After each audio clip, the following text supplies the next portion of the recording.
Hello, everyone. We are picking up with Luke 18 today, day 18, and we covered verses 1 through 8 and 31 to 43.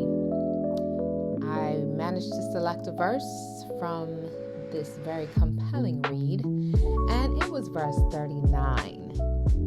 It says, "Those who led the way rebuked him and told him to be quiet.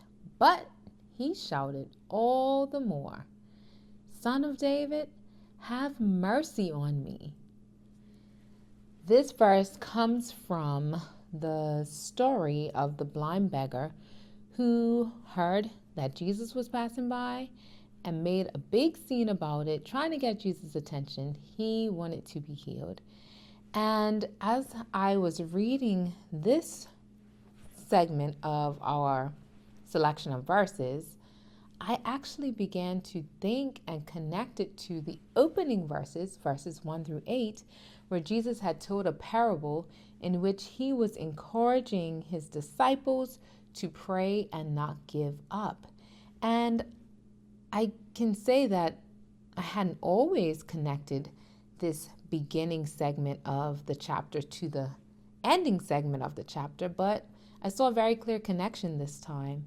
And that is, what we saw with the blind beggar was a very real example of how things and how people and how circumstances can get in the way of our attempts to reach Jesus. They can get in our way of our attempts to make our requests known to God.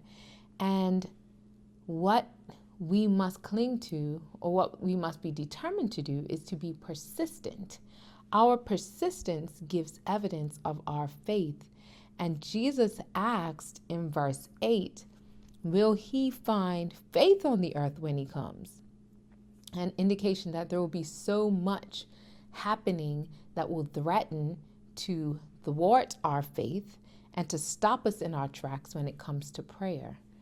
But like this man, despite the opposition, despite the pushback, despite the circumstances, pray and don't give up. Shout all the more. That's what I took away from the verse 39, where those people were trying to come at him and tell him, now, fella, close it up. Instead of listening to them and being deterred, he was emboldened and he made his request known. What I discerned of Jesus, his character, and the heart of God in this read was that Jesus is attracted to faith. Something to ponder, and by God's grace, we'll continue to grow in our faith and to embrace his word and his encouragement to pray and not give up, to be persistent, to exercise that faith muscle, and watch how Jesus comes through for you.